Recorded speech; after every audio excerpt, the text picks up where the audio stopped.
اور اچھا ہے کہ اس کو مساجد میں منعقد کیا جائے۔ ویسے لون میں گھر میں ہو جائے گا نکاح، لیکن مسجد کی اپنی برکتیں ہوا کرتی ہیں، وقت کی پابندی ہو جاتی ہے، مسجد کے کوئی اخراجات نہیں ہوتے، پاکیزہ ماحول ہوتا ہے، سگریٹ بھی کوئی نہیں پی رہا ہوگا، غیبت بھی کوئی نہیں کر رہا ہوگا، تحفہ دعا کا سب سے بڑا تحفہ ہے، وہ بڑا پیارا ماحول ہوتا ہے مسجد کے ماحول میں۔ تو دوسری ہدایت ہے کہ نکاح کا اعلان ہو اور اسے مساجد میں منعقد کیا جائے۔ تیسری بات جو اللہ کے نبی علیہ السلام نے ہمیں تعلیم فرمائی ہے، جیسے ڈاکٹر صاحب نے بھی اشارہ کیا، کہ گواہوں کی موجودگی میں نکاح کا معاملہ ہو، اور پھر خاص طور پر ولی کے تعلق سے بھی ترغیب دلائی گئی ہے کہ لڑکی کا جو سرپرست ہے وہ اس سے اجازت لے کر اس کے بحاف پر نکاح کا انعقاد کرے۔ تو ولی کی سرپرستی بھی شامل کی گئی، اور ہاں ایک لڑکی کو اجازت بھی دی گئی کہ وہ اپنی مرضی کا اظہار کر سکتی ہے، اگر کسی جگہ اس کو نکاح اس کا طے کیا جانا پسند نہیں تو وہ ناپسندیدگی کا اظہار بھی کر سکتی ہے، یہ اس کو حق بھی دیا۔ البتہ ہم لڑکیوں سے کہیں گے کہ ماں باپ بھلا ہی چاہتے ہیں تو ماں باپ کو ساتھ لے کر اس معاملے میں فیصلوں کو پورا کرنا چاہیے۔ خیر، تو ولی کا معاملہ بھی ہے، گواہوں کی موجودگی کا معاملہ بھی ہے۔ پھر اللہ کے پیارے نبی علیہ السلام نے فرمایا، جو ہم پاکستان والوں کو اور ہم کراچی میں بیٹھ کے بات کریں، بڑی محنت کرنی ہے، توجہ کیجئے کہ اس حدیث میں ابن ماجہ شریف کی روایت ہے، حضور نے فرمایا برکت اس نکاح میں زیادہ ہوگی جہاں خرچہ کم ہوگا۔ برکت وہاں ہوگی جہاں، یہ دیکھیں میرا ہاتھ نیچے، جہاں خرچہ کم ہوگا۔ آج ہی ہو گیا خرچے آسمانوں کو پہنچے ہوئے، برکتیں اللہ معاف کرے کہ خاصی کم ہوتی چلی جا رہی ہیں، تو اس معاملے میں ہمیں بڑی محنت کرنے کی ضرورت ہے۔ چوتھی بات، پہلا باقاعدہ خرچہ نکاح کے انعقاد کے موقع پر وہ کیا ہے؟ وہ مہر کا ادا کرنا شوہر کے ذمے ہے، اور قرض رہتا ہے اس کے ذمہ، ذہن میں رکھیے گا، اور یہ بیوی کا حق ہے، اور یہ بیوی کو ادا کر، یعنی شوہر کو چاہیے کہ بیوی کو ادا کر دے، اور یہ اس کو ویلکم کہنے کا بھی ایک انداز ہے، اتنا طے کرنا اور کرانا چاہیے جو سہولت سے ادا ہو، اور جلد بلکہ فوراً ہی ادا کر دینا چاہیے۔ یہ پہلا باقاعدہ خرچہ ہے مہر کا جو شوہر کے ذمہ۔ اگلی بات، ذرا کانوں کو اچھی طرح متوجہ رکھیے گا، ایک دعوت سنت رسول میں ثابت ہے صلی اللہ علیہ وسلم، اور صرف ولیمے کی دعوت ہے۔ میں چیلنج دوں آپ کو، کوئی اللہ کا بندہ مجھے رسول اللہ علیہ السلام کی سنت کے عمل میں ولیمے کی دعوت کے علاوہ کوئی اور کھانے پینے کی دعوت نکاح کے تعلق سے بتا دے، انشاءاللہ نہیں ملے گی، اسی لیے میں پورے وثوق سے کہہ رہا ہوں۔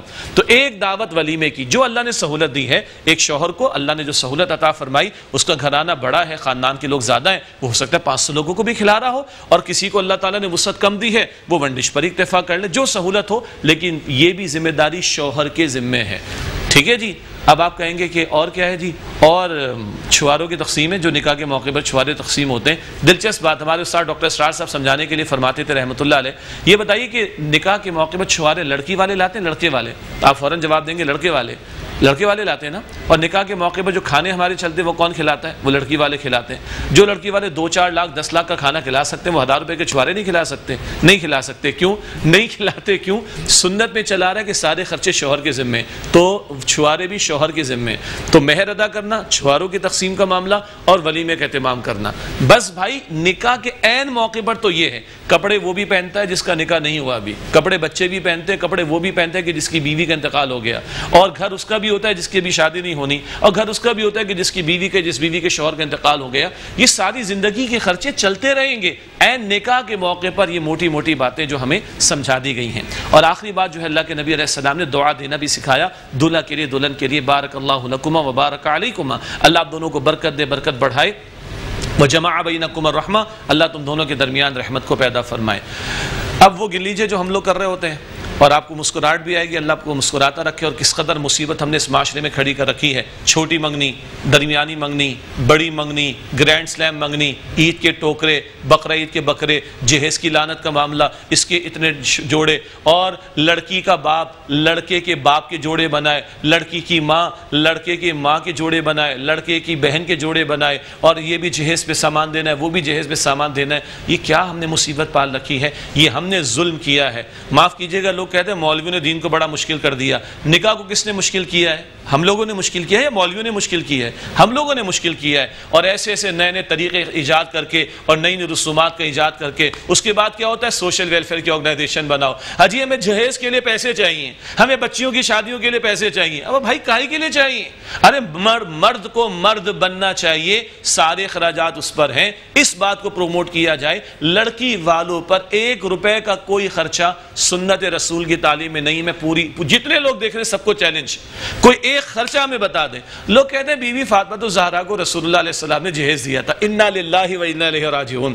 اس سامان کو جہیز کہنا آج کل کے جہیز کے لفظ کی بھی توہین ہے, معاف کیجئے گا. اور یہ رقم سیدنا علی کی تھی جنہوں نے اپنی زرہ فروخت کی تھی, جس سے جو رقم ملی کچھ مہر بھی ادا ہوا اور رسول اللہ کے ہاتھ پر انہوں نے رقم رکھی. رسول اللہ علیہ السلام نے دونوں کے لیے سامان منگوایا. یہ نہیں بتاتے کہ رقم سیدنا علی کی تھی بس بیوی فاطمہ کو جہیز دیا. او بھائیو بزرگوں, رسول اللہ علیہ السلام کی 4 بیٹیاں تھیں نا, کسی اور بیٹی کو کچھ دیا کبھی نہ دیا. رسول اللہ کے کئی نکاح ہوئے, کسی سے کچھ لیا کبھی نہ لیا. یہ ہم نے غلط تصورات قائم کر رکھے ہیں. اگر ہم یہ مان لیں, مجھے معلوم ہے میں نے کہا تھا نا بڑی بھاری بھرکم باتیں آئیں گی, لیکن میں ان گھرانوں کو جانتا ہوں جنہوں نے ان باتوں کو تسلیم کیا. وہ کہتے ہیں اللہ نے اگر ہمیں 40 بیٹیاں بھی دی ہوتی تو ہمارے لیے زندگی آسان تھی, اس لیے کہ شریعت میں لڑکی والوں پر 1 روپے کا بھی خرچہ نہیں ہے. ساری کفالت کی ذمہ داری شوہر پر رکھی گئی. اس شوہر کو, مرد کو قوام بنایا. انتہائی ادب سے عرض کروں, مرد کو مرد بننا چاہیے, کچھ اور لفظ میں نہیں استعمال کرتا, چھوڑ دیں, کچھ اور نہیں بننا چاہیے, اور اس کو کفالت کی ذمہ داری لینی چاہیے. یہ میں نے بڑے دل سے آپ کے سامنے بات رکھی. ابھی تو لاک ڈاؤن کے معاملات ہیں, اللہ آسانی, عافیت اور رحمت کا معاملہ فرمائے. مگر میں عرض کروں, اس معاشرے کی سب سے ایک بہت بڑی خدمت خلق کیا ہے؟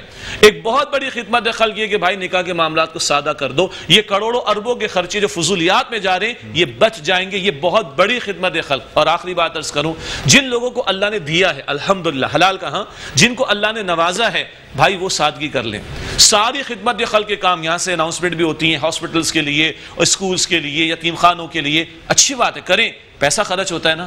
میں آپ سے اس خدمت خلق کی درخواست کر رہا ہوں جس میں آپ پیسہ روک لیں, بس روک لیں. تو جس کے پاس استعداد و کیپیسٹی تھی وہ سادگی کرے گا. کروڑوں لوگوں کو موقع ملے گا. بھائی اس نے استطاعت کے باوجود سادگی کی, اگر میں سادگی کر لوں گا تو میری ناک کٹنے کا کوئی مسئلہ نہیں ہوگا. یہ بہت بڑی خدمت خلق ہے. اور ابتدا میں جو آیت تلاوت کی تھی, اشارہ کر دوں, سورہ آراف آیت 157, رسول اللہ علیہ السلام بوجھوں سے اور توقوں سے نجات دلانے کے لیے آئے تھے. آج یہ اس معاشرے کا بہت بڑا بوجھ اور توق ہے. اللہ ہمیں توفیق دے, ہم اس سے نجات پائیں اور نجات دلانے والے بنیں. یہی رسول پاک علیہ السلام کی سنت کی تعلیم کا اور آپ کی اتباع کا بہت بڑا تقاضا بھی ہے. جزاکم اللہ خیرا کثیرا.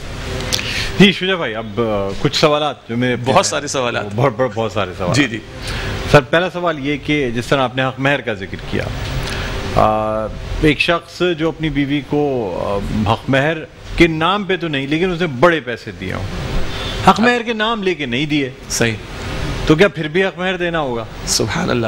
دیکھیں, ایک شخص کو آپ نے کھلایا ہو, پلایا ہو, ساری زندگی جو ہے اس کو کھلایا پلایا ہو, ٹھیک ہے جی, اور اس سے آپ نے قرض بھی لے لیا ہو, ٹھیک ہے جی, تو وہ اس پہ راضی ہوتا ہے؟ راضی نہیں ہوتا. وہ کہتا ہے بھائی کھلانا پلانا اپنی جگہ ہے, قرض پہلے وہ قرض واپس کرو. تو اصولی بات یہ ہے کہ نہیں, آپ اول تو پوری زندگی کھلانا پلانا شوہر نہیں ہے. دیکھیں, مہر کو مہر کے طور پر ادا کرنا پڑے گا اور کرنا چاہیے. اچھا, میں اس کی ایک ریکمنڈیشن دیتا ہوں. دیکھیں, جب بھی بندہ نکاح کرتا ہے, ہمارے اللہ کا شکر ہے کہ یہ اقدار اب بھی باقی ہیں, تو بندہ اپنی بیوی کو کچھ نہ کچھ دیتا ضرور ہے, اور عام طور پر زیور دیا جا رہا ہوتا ہے, ٹھیک ہے بھائی, اسی کو مہر قرار دے دیں, چاہے وہ 1 تولہ ہو 2 تولہ ہو. جو آپ زیور دے رہے ہیں نا, اسی زیور کاؤنٹ ہی نہیں ہوتا نا. جی, وہ کاؤنٹ ہی نہیں ہوتا. دیکھیں, ہم معاشرے کی بات نہ کریں, جب شرعی مسئلہ آئے گا نا تو دین کی بات کریں گے. دین کیا کہتا ہے, جو آپ مہر کے طور پر دیں گے وہ مہر کے طور پر ادا ہوگا, اور جب آپ کھلا رہے ہیں پلا رہے ہیں وہ آپ کا فرض ہے بھائی, وہ آپ احسان نہیں کر رہے. تو جو زیور دیا جا رہا ہے یا تحفے تحائف کچھ دیے جا رہے ہیں, انہی کو مہر قرار دے دیں,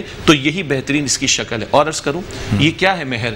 بھائی پوری زندگی بیوی کی کفالت کی ذمہ داری کس پر ہے؟ شوہر پر. تو یہ ایک ٹوکن منی ہے, سارٹ آف سمجھانے کے لیے کہ وہ اون کرتا ہے کہ میں پوری زندگی کی ذمہ داری لیتا ہوں. تو یہ اس کو اچھے انداز سے اور فوراً دینا چاہیے. اور یاد رہے, اگر یہ بندہ مر گیا, اور پہلے شاید ہم بات کر چکے ہیں کہیں, اور اس کی وراثت جب تقسیم ہوگی تو پہلے قرض ادا ہوتا ہے نا, تو پہلے مہر ادا کیا جائے کہ یہ مہر اتنا اہم معاملہ. اچھا, اگر کسی شخص کی بیوی اس کا مہر معاف کر دے پھر؟ جی ہاں, یہ معاف کر دیتا. جی, یہ جملہ بڑا اچھا ہے, بڑا پیارا سوال ہے. اگر بیوی معاف کر دے, ہاں قرآن کہتا ہے اگر بیوی خوشی خوشی معاف کر دے تو معاف ہو جاتا ہے, چاہے وہ تھوڑا معاف کرے چاہے پورا معاف کرے. لیکن میرا ایک سوال ہے, یہ ہمارے معاشرے میں جو عورتوں کو عام طور پر, اب تو خیر آزادی کے نعرے بہت زیادہ لگنا شروع ہو گئے, لیکن عورتوں کو جو دبا کر انڈرسٹوڈ ہوتا ہے کہ معاف کر دے گی, تو وہ غریب بھی کہتی میں نے معاف کر دیا, یہ نا میں نے معاف کر دیا, یہ معافی نہیں ہے. نہیں, اپنی خوشی سے معاف کر دے, یہ بہت دیا اس نے, مطلب اچھا سوال یہ نا پھر کیا ہوگا, شادی کے ٹائم پہ کیوں نہیں دے رہے مہر؟ میرا کوسچن یہ ہے, شادی کے ٹائم میں مہر دیتے کیوں نہیں؟ مجھے سر, وہ جب موجل کی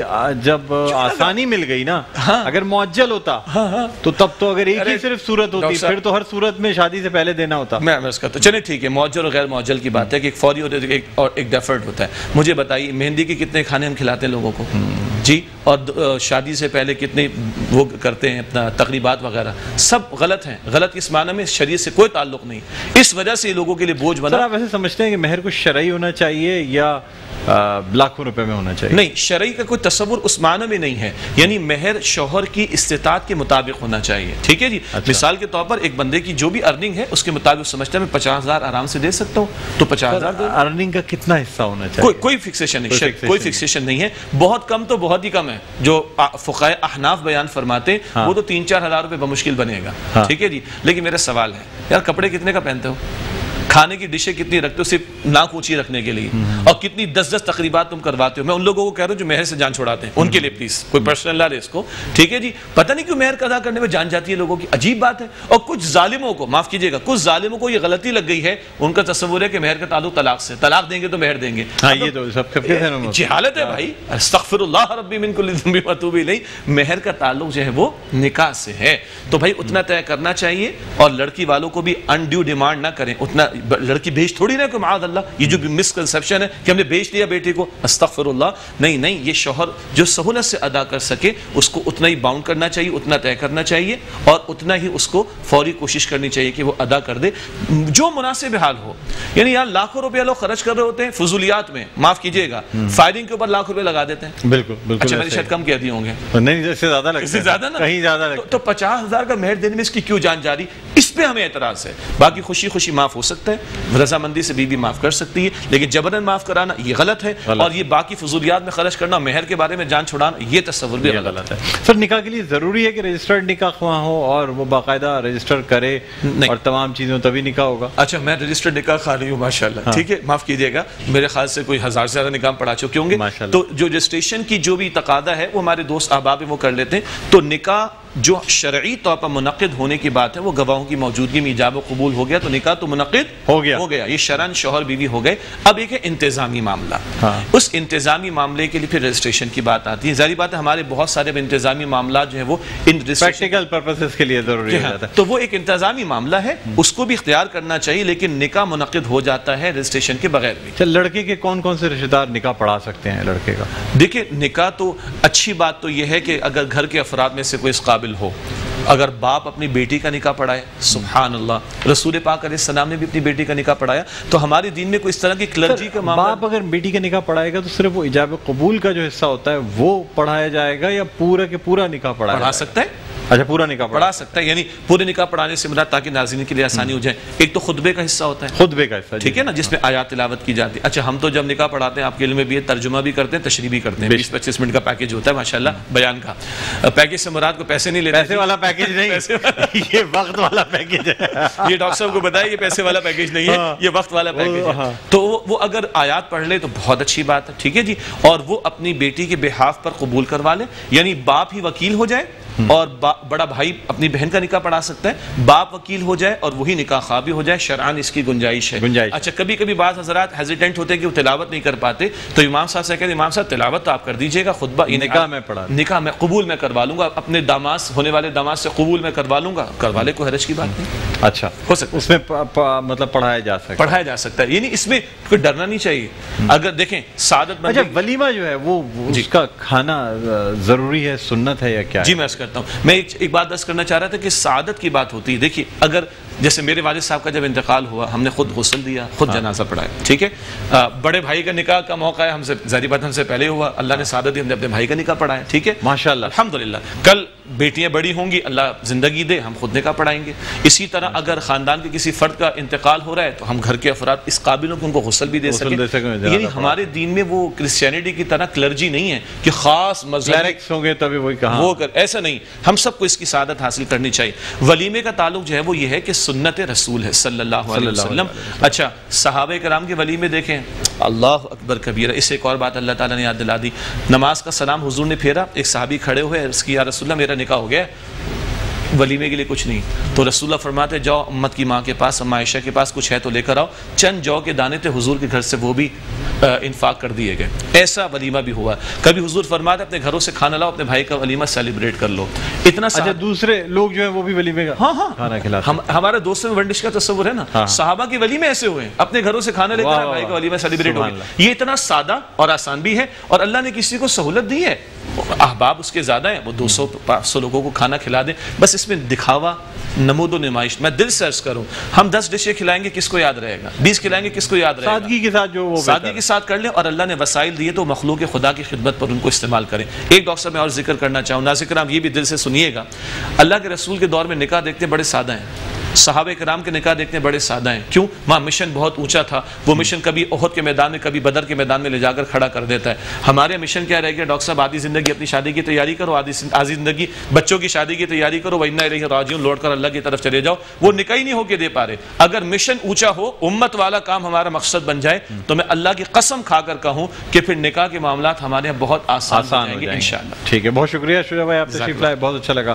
امید کرتے ہیں کہ جو ناظرین ہمارے یہ سیگمنٹ دیکھ رہے ہوں ان کو بہت کچھ سیکھنے کو ملا ہوگا. ناظرین چھوٹا سا وقفہ, وقفے کے بعد جب آپ کی خدمت میں حاضر ہوں گے تو سیگمنٹ ہوگا دعا اور مناجات. کہیں نہیں جائیے گا, دیکھتے رہیے میٹرو نیوز کی خصوصی نشریات. آباد ہے رمضان.